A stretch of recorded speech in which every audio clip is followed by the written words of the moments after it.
Arnaud, Brice, on est prêt?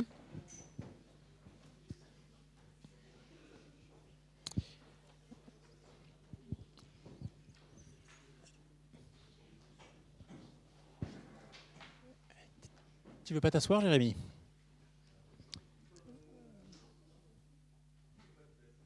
Écoute, pourtant, j'ai pas changé l'équipe exécutive. Hein, je t'assure que tu es toujours VP. Donc, assieds-toi quelque part, ce sera déjà bien.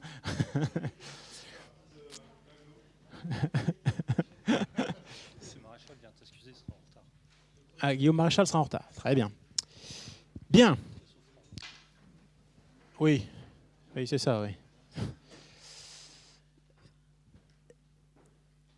La retransmission est commencée?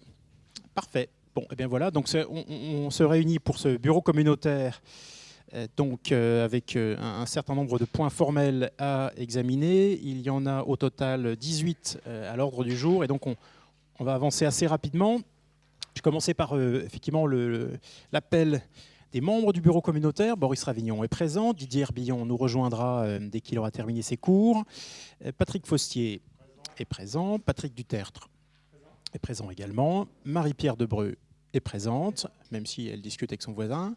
Jérémy Dupuis est présent, Darkaoui Alaoui est présent, Michel Normand, il est là, Inès de Mongon aussi, Jean-Luc Claude, il est là, Florian Lecoul, très excusé, Cédric Brands est là, Guillaume Maréchal sera en retard mais il va nous rejoindre, Franck Marco, je ne l'ai pas vu, pas de nouvelles, il devrait nous rejoindre alors, Odile Glacet, elle est là, Philippe Claude aussi, Dominique Nicolavio, non, je ne la vois pas. Elle va arriver. Les routes sont mauvaises entre Vivier-au-Court et Charleville. Ghislain Debeff est là. Et Frédéric Jolion, il est là. Philippe Cano aussi. Raymond de Mahut et Farid Bessadi. On est quasiment au grand complet. Alors, donc 18 points à l'ordre du jour de notre bureau communautaire.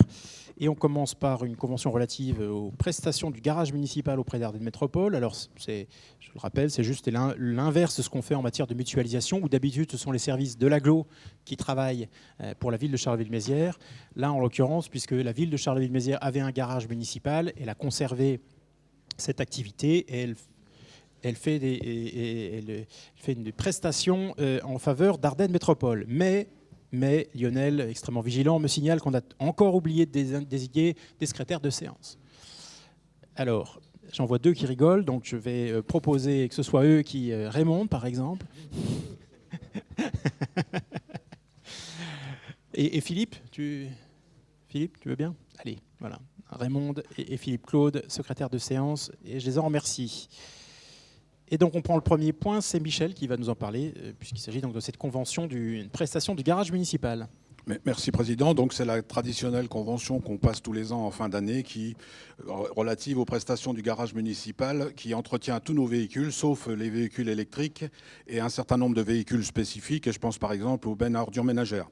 Donc cette convention arrive à son terme le 31 décembre 2022. On l'avait déjà signée depuis 2016. On propose de la reconduire pour un an en 2023, pour toute l'année 2023. Page suivante, à la page 5, vous voyez les conditions. L'article 2, la facturation est trimestrielle et par budget.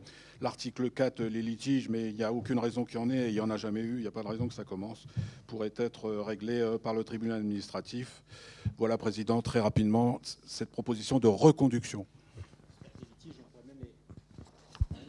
On pourrait les régler à l'amiable, entre la ville et l'agglo.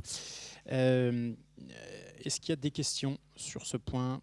Exercice traditionnel, qui est contre, qui s'abstient? Je vous remercie. Alors, comme d'habitude, on a une petite série de rapports liés à la commande publique. C'est donc Odile Glacet, notre vice-présidente en charge de ce sujet, qui va nous les présenter. On commence par le rapport de les bennes, le transport de bennes et la gestion des déchetteries. Tout à fait, merci Président.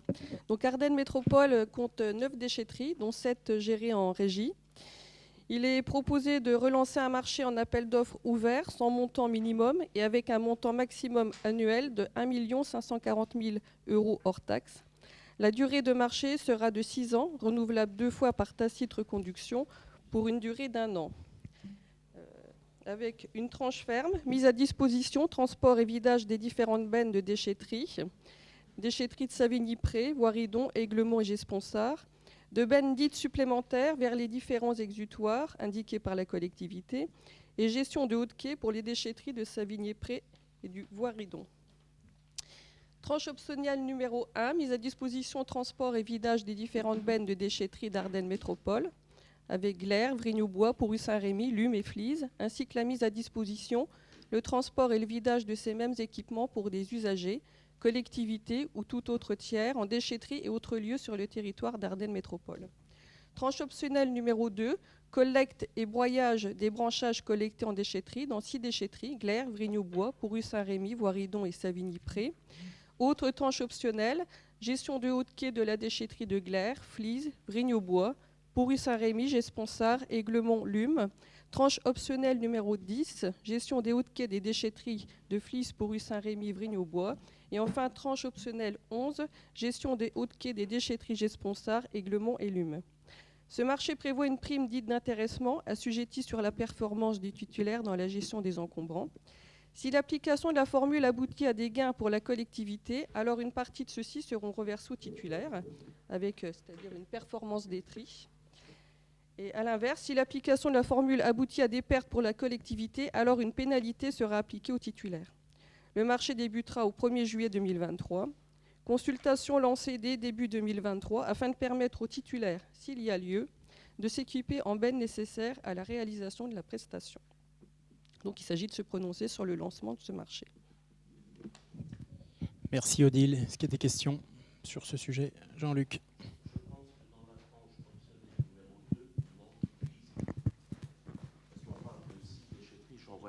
Je pense que c'est Flise qui est oublié. Je pense que tu as raison, Jean-Luc, tout à fait.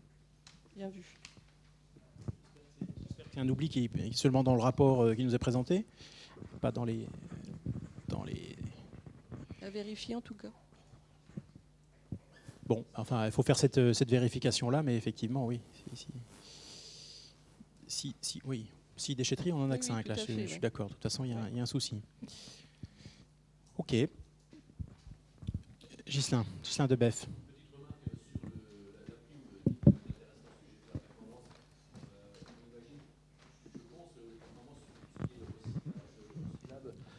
Pardon. Oui, la prime d'intéressement assujettie à la performance de celui qui tient la déchetterie, c'est sur la quantité qui va gérer. Comment ça fonctionne? C'est assez Odile. Pardon. Non, ça sera simplement géré par rapport à ce qui peut être fait, justement, par rapport à la performance des tris, c'est-à-dire à ce qu'ils peuvent faire, ce qui peut être gagnant-gagnant, en fait, pour la collectivité et puis pour ceux qui font... Je crois que l'idée, c'est quand même de les encourager à ce que le tout venant soit le plus réduit possible et que donc il y ait le meilleur tri qui soit fait. Tout à fait, oui. Le meilleur tri. C'est ça l'idée. Fait, hein. C'est la qualité du tri, en fait.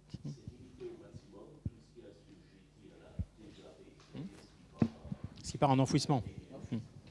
Parce que dans une déchetterie, on a tout un tas de bennes qui sont des choses qu'on récupère, qu'on valorise, alors pas toujours à des tarifs fantastiques, hein, mais en revanche, ce qui est le tout venant, les encombrants non valorisables, eux partent à l'enfouissement et comptent effectivement dans les tonnages qui supportent la TGAP. Donc c'est ceux-là qu'on veut d'abord réduire. Et jusqu'à présent, on avait finalement quand même des gens, même si ils avaient le marché de gestion des déchetteries, qui n'étaient pas particulièrement intéressés à ce qu'il y ait un excellent tri qui soit fait à leur niveau. Parce que finalement, ils étaient là, les gens passaient, ils remplissaient les bennes, puis derrière, pour eux, un peu, qu'importe les suites. Là, on aimerait bien arriver à les intéresser à ce que ce qui doit figurer dans les bennes soit les bonnes choses. Tout à fait. Merci beaucoup. S'il n'y a plus d'autres questions, je vous propose qu'on mette ce rapport aux voix. Qui est contre? Qui s'abstient? Je vous remercie. Alors, on poursuit sur les points d'apport volontaire. Odile. Oui, tout à fait. Donc, la consultation a été lancée, elle a dû être classée sans suite car le dossier de consultation des entreprises était incomplet par rapport à des contraintes techniques trop précises, risquant de ne pas pouvoir répondre à celles découlant des dépôts à domicile dans les communes de Charleville-Mézières, Nouzonville, Sedan, Villers-Meuse, Vrigne et Viviers. Dans le cadre de l'ATOMI, la collectivité devra adapter une grande partie de son parc actuel et compléter par de nouvelles installations. Et cette enquête permettra d'établir définitivement le nombre de PAV. Il est proposé de relancer un marché en appel d'offres ouvert d'une durée de 1 an, renouvelable tacitement 3 fois par période de 12 mois, qui sera composé de 7 lots. Lot 1, fourniture et pose de dispositifs enterrés et semi-enterrés. Lot 2, fourniture et pose de dispositifs aériens. Lot 3, maintenance préventive des PAV. Lot 4, maintenance curative des points d'apport volontaires. Lot 5, adaptation des dispositifs existants. Lot 6, fourniture et mise en place des contrôles d'accès. Lot 7, génie civil pour dispositifs enterrés et semi-enterrés, avec un accord cadre à marché subséquent avec 3 titulaires maximum. Le montant maximum annuel sera de 500 000 € hors taxes pour les accords cadres, avec des bons de commande et marché subséquent. Voilà, donc il est demandé d'accepter le lancement de ce marché de fourniture et maintenance. Bien, merci. Bon, alors on fait un gros effort d'allotissement, hein, parce que on découpe vraiment tout ça en tout petits morceaux. Ça va être, c'est plus lourd à gérer, mais bon, tant mieux. Dans un sens, ça permet aussi à des entreprises plus petites de répondre. Il faudra bien, Odile, que tu puisses veiller à ce que dans les critères retenus, on soit astucieux pour éviter d'acheter des points d'apport volontaires en Chine ou des producteurs très Oui, tout à fait. très De toute façon, éloignés. maintenant, on est de plus en plus vigilant sur ce critère. Donc oui, tout à fait. Non, mais là, à mon avis, sur des dispositifs comme ceux-là, s'il y a des délais de réassort, de complément, de réparation, etc., on doit pouvoir avoir des choses assez strictes qui limitent le champ géographique des concurrents qui pourront répondre à l'appel d'offres. D'où l'intérêt, comme toujours, de bien. Mais naturellement, toujours dans le respect du Code des marchés cahier des publics. charges. Toujours. Oui, mais c'est quand on rédige bien les cahiers Tout des à fait, charges ouais. qu'on obtient plus facilement ce qu'on veut. Exactement. Voilà. Et éviter un nombre parfois conséquent d'avenants. Non, simplement une petite question. Les bennes enterrées et semi-enterrées, ça ne concerne que les OM? Oui? Non?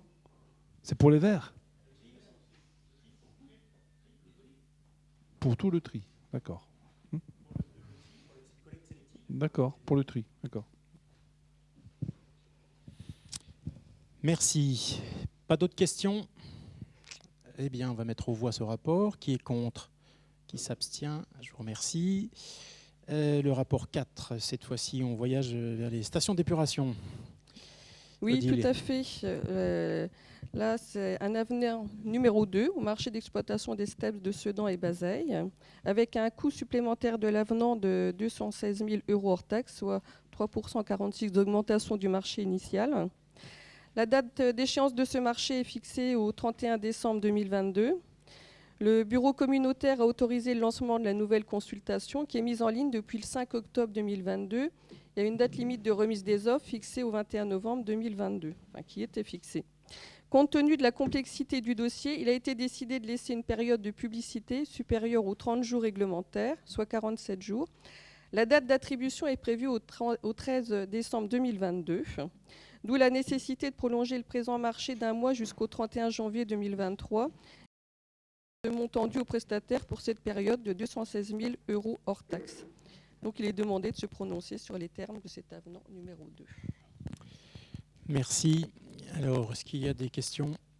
Non. Qui est contre? Qui s'abstient? Je vous remercie.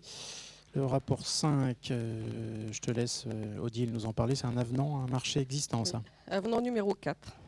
Rénovation et extension de réseaux d'eau et d'assainissement. Il s'agit du lot 1, travaux sur réseau d'eau et ouvrages annexes, qui était attribué au groupement SAD Poncin.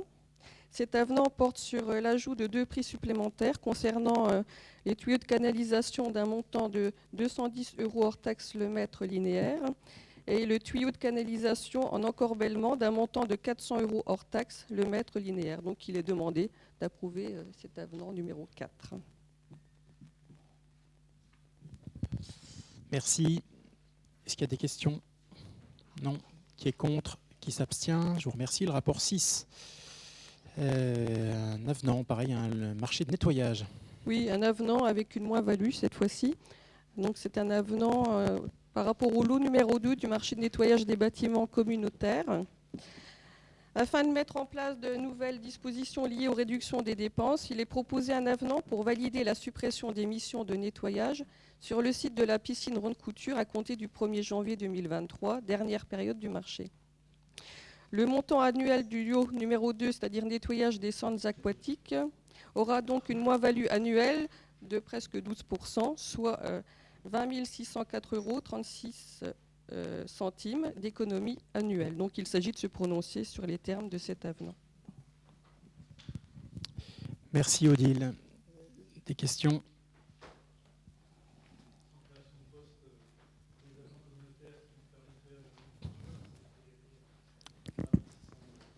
Bravo. Bon, j'aimerais pouvoir vous dire qu'on ne sera pas obligé d'aller plus loin, mais je ne suis pas absolument certain, mais c'est déjà un bon début, c'est bien.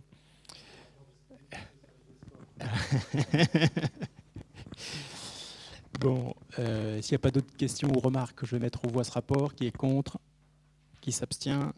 Je vous remercie. Alors, le rapport 7. Avenant au marché de transport scolaire cette fois. Oui, tout à fait. Avenant numéro 2, avec un montant de marché inchangé. La révision des prix est prévue au CCAP, c'est-à-dire qu'il y a des clauses administratives particulières du marché. La périodicité de révision est prévue annuellement, compte tenu de la période économique difficile.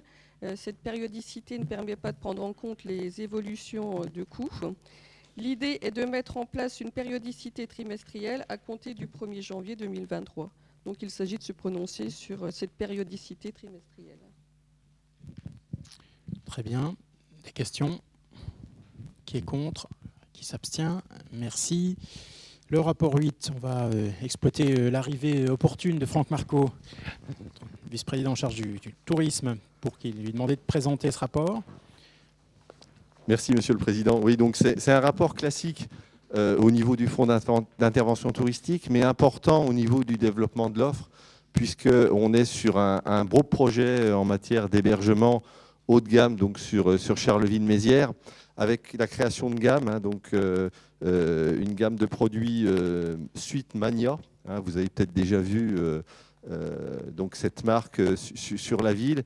Et là, donc, ce qu'on vous propose, c'est donc la création de 3 suites sur les 25-27 places Ducal.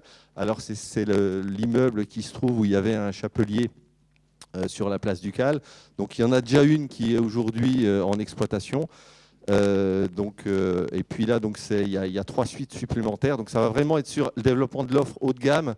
On est sur des produits qui se situent entre 150 et 200 € la nuitée. On a aussi besoin de ce type d'hébergement sur notre territoire. Là, il y a un beau projet, un projet aussi de labellisation en matière de développement durable. Alors, on a aussi une offre classique. On sera sur du 4 étoiles avec aussi un label clé vacances. Avec un investissement de 908 440 €. Donc la subvention qui est sollicitée, c'est une subvention donc, de 37 761 €. Donc je vous propose effectivement de vous prononcer donc, sur l'attribution de cette subvention, de se prononcer aussi sur la convention jointe et d'autoriser Monsieur le Président à signer tous les documents afférents et à la mise en œuvre donc, de cette délibération. Merci Franck. Est-ce qu'il y a des questions sur ce projet? Non. Je le mets aux voix. Qui est contre? Qui s'abstient? Je vous remercie. Le rapport 9 concerne le cycle de l'eau et de l'environnement. C'est Patrick Dutertre qui va nous en parler. Oui, merci. Il marche? Oui? Non? Oui.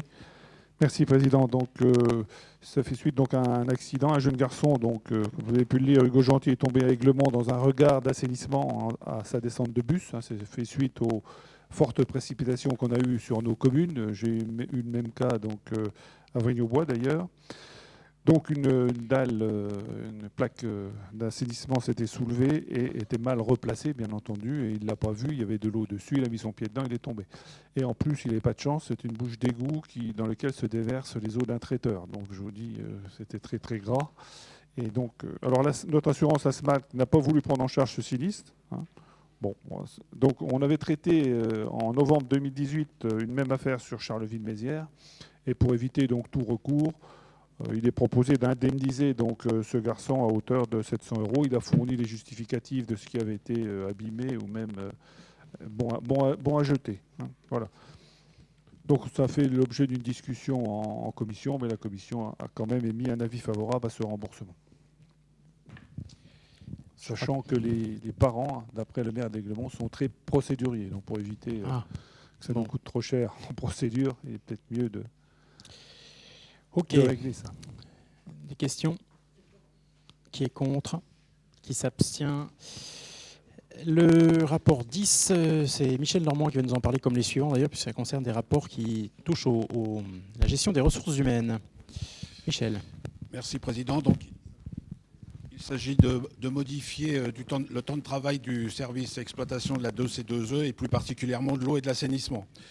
Dans le cadre du contexte sanitaire 2020-2021, je ne rappellerai pas le sujet, l'organisation du temps de travail avait été modifiée de deux manières. On avait instauré la journée continue et on avait fractionné l'arrivée des équipes le matin de 7h30 à 8h30. Aujourd'hui, et on espère que c'est définitivement vrai, nous sommes théoriquement sortis de la crise pandémique. Donc il convient on peut maintenant abolir les règles de distanciation physique. Et donc, on peut revenir à une situation normale. Donc, on en profite en même temps pour uniformiser l'horaire des services techniques de l'eau et de l'assainissement, étant entendu qu'avant, l'eau faisait 39 heures et fera toujours 39 heures, mais l'assainissement faisait 40 heures. Donc, vous voyez à la page 37 que le service de l'eau commencera à 8 heures et le service de l'assainissement commencera à 7h30. Notre souhait au départ, c'était que tout le monde commence à la même heure. Avec Patrick Duterte et les services de RH, on a bien vu que ça ne posait pas énormément de problèmes dans la mesure où ils ne sont pas localisés au même endroit. C'était une demande de nos agents. Donc on a accepté que certains commencent à 8h, 12h, 13h, 17h et d'autres à l'assainissement fasse 7h30, 11h30, 12h30, 16h30, 39 heures des deux côtés. Voilà, Président, ça serait applicable si on en décide ainsi. Le 1er janvier 2023, vous voyez à la page précédente que le comité technique n'était pas tout à fait d'accord avec nous puisqu'il y a 4 voix pour et 2 contre. C'est tout simplement parce que vous savez tous comme moi que nous sommes dans une période électorale au niveau des organisations syndicales et chacun dans son service essayait de faire plaisir à ses abonnés, disons. Voilà, Président. Est-ce qu'il y a des questions sur ce sujet? Non. Alors on le met aux voix. Qui est contre? Qui s'abstient? Je vous remercie. Le rapport 11. Alors, le rapport 11, modification des horaires d'ouverture des déchetteries en période hivernale. Et vous voyez là que le comité technique était unanimement d'accord. Nous avons donc proposé, et ça nous arrange bien en définitive pour des questions aussi d'économie d'énergie, d'avancer les horaires de déchetterie de l'après-midi pour les fermer à 17h pour les 3 grosses et à 16h pour les 6 autres plus petites.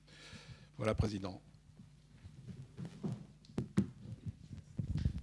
Oui, tu veux dire un mot?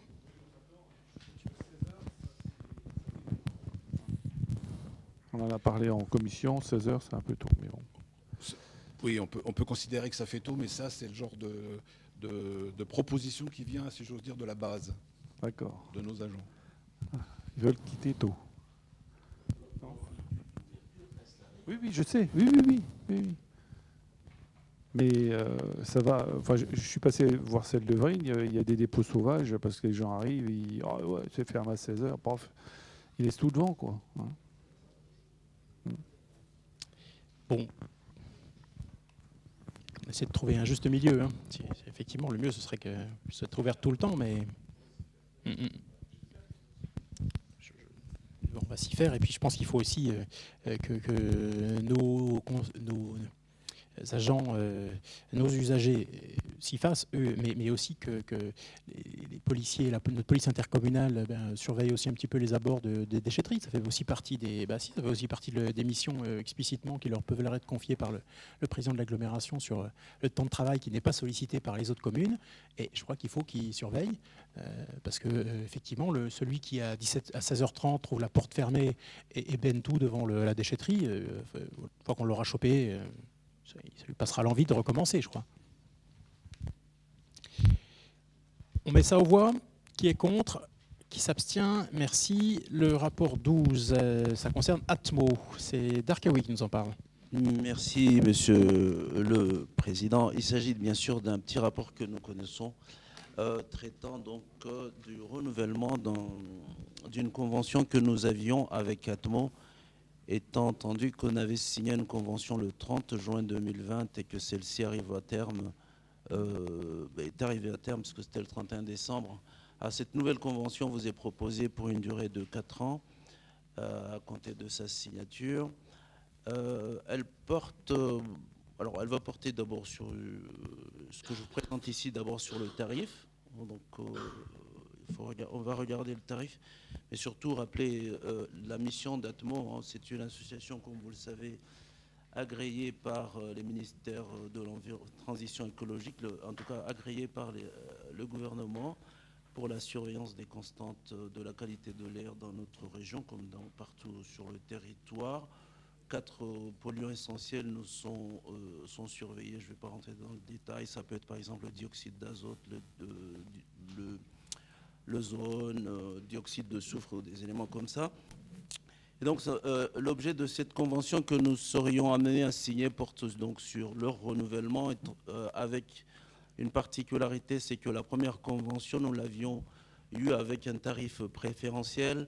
Cette seconde nous demande à nous raligner sur le tarif classique qui est de... c'est marqué 0, quelque chose centimes, c'est une faute de frappe. Hein. Il y a un problème avec les virgules, 20 centimes si je puis dire. Ça il vous est marqué sur cette convention 0,20 centimes. C'est une erreur. C'est 20 centimes d'euros, bien sûr. Nous passons de 20 centimes à 25 centimes, ce qui augmente légèrement notre contribution. Ça, c'est le premier point. Et puis, bon, le second point, c'est d'accepter d'y adhérer une fois que nous avons accepté le tarif proposé. J'en ai fini, Monsieur le Président. Merci. Bon, je crois que c'est indispensable, cette adhésion, et que ce qu'il faut surtout, c'est qu'on se donne la capacité de mieux utiliser les informations qui sont mises à notre disposition par Atmo Grand Est. Est-ce qu'il y a des questions? Qui est contre? Qui s'abstient? Je vous remercie. Alors, le rapport 13, on revient sur des sujets RH, et donc c'est Michel Normand qui reprend le micro. Merci, Président. Donc, le rapport 13, convention cadre relative à la mise à disposition entre Ardennes Métropole, la ville de Charleville-Mézières et son CCAS. Donc, il s'agit de faciliter l'immersion. L'immersion, c'est quoi? On permet à nos agents de découvrir un métier ou un service, de confirmer un projet professionnel ou d'initier une démarche de mobilité. Aujourd'hui, quand un agent veut passer, par exemple, d'Ardennes Métropole à la ville de Charleville, on est obligé d'en référer, si j'ose dire, au comité technique. La proposition qui vous est faite là, c'est de faire, avec l'accord de l'agent, bien évidemment, toujours avec l'accord de l'agent, c'est de faire une possibilité d'immersion pour passer facilement et sans recourir au comité technique pour passer un agent de l'Ardennes Métropole à la ville de Charleville ou l'inverse, sur des périodes qui généralement sont de 3 mois avant une mutation définitive. Très bien. Alors, on va mettre aux voix ce rapport. Qui est contre?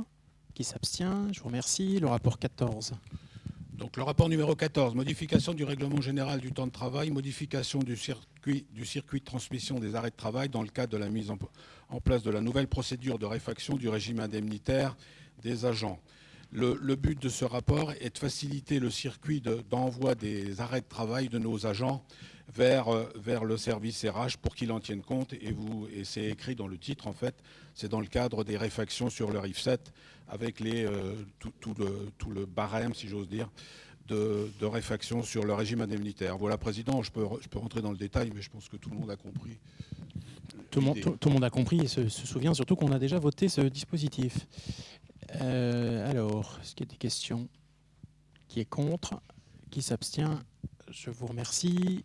Rapport suivant, le régime indemnitaire des enseignants et assistants d'enseignement artistique. Alors, les 3 prochains rapports seront de l'ordre du RIF 7 qui s'adapte à chacun des grades. Donc, régime indemnitaire des enseignements et assistants d'enseignement artistique, c'est une mise à jour. À la page 65, vous voyez le calcul un petit peu rébarbatif de ce qu'on appelle l'indemnité d'heures supplémentaires d'enseignement HSA et HSE, l'indemnité de suivi et d'orientation des élèves ISOE, les modalités de versement mensuel, le réexamen obligatoire en cas de changement de fonction, page suivante tous les 4 ans ou facultativement. Et je ne reviens pas dessus sur le paragraphe A à la page 66 sur les réfactions en cas d'absence pour maladie. Voilà, Président, ce premier rapport. Y a-t-il des questions? Je le mets aux voix. Qui est contre? Qui s'abstient? Je vous remercie. Rapport suivant, Michel. Tu poursuis. Le même type de rapport qui concerne cette fois-ci le psychologue. Je rappelle que nous avons créé au dernier conseil communautaire un poste de psychologue. Vous avez l'intégration du cadre d'emploi, donc on propose de le classer en A5. Toujours pareil avec les réfactions potentielles à la page 73. Voilà, Président, encore une fois, rapidement décrit. Merci. Des questions? Non. Qui est contre? Qui s'abstient? Je vous remercie. Rapport suivant. Faut que j'y arrive. On ajoute... Non, ça c'est bon. C'est le régime indemnitaire des agents de la police intercommunale. Voilà, c'est donc le troisième rapport qui concerne le RIF7 et l'adaptation au cadre d'emploi. Cette fois-ci, il s'agit de la police intercommunale qui se décompose en indemnité spéciale mensuelle de fonction ISMFM, l'indemnité d'administration et de technicité IAT. Vous voyez les conditions de réexamen, un arrêté individuel par agent, les conditions de réfaction. Voilà aussi, Président, ce rapport qui sera applicable au 1er janvier 2023. Merci. Des questions? Qui est contre? Qui s'abstient? Je vous remercie. Et le dernier rapport, ça concerne le développement économique. Donc, je cède la parole à Patrick Postier. Oui, merci, Président. Donc, il s'agit d'un rapport que nous avons régulièrement, d'aide au commerce de centre-ville et de centre-bourg. Pour rappel, donc, nous subventionnons à hauteur de 20% les interventions réalisées dans les commerces et à 30% ceux réalisés sur les façades, avec un plafond à 10 000 €. Nous avons ici une dizaine de dossiers que je ne vais pas vous redétailler puisque vous les avez tous sous les yeux. Il s'agit donc de commerces à Charleville-Mézières et à Sedan qui bénéficient de ces subventions dans les limites que je viens d'indiquer. Et les dossiers qui sont présentés ici ont fait l'objet d'une présentation dans la commission d'attribution qui s'est traduit par un soutien à l'unanimité sur l'ensemble de ces dossiers. Voilà, Monsieur le Président, la présentation que je pouvais en faire. Merci. Est-ce qu'il y a des questions? Qui est contre? Qui s'abstient? Je vous remercie. Bien. Eh bien, nous avons terminé avec l'ordre du jour de notre bureau communautaire. Nous allons pouvoir clore cette séance et puis poursuivre nos travaux dans le cadre d'un bureau informel. Merci, bonne journée.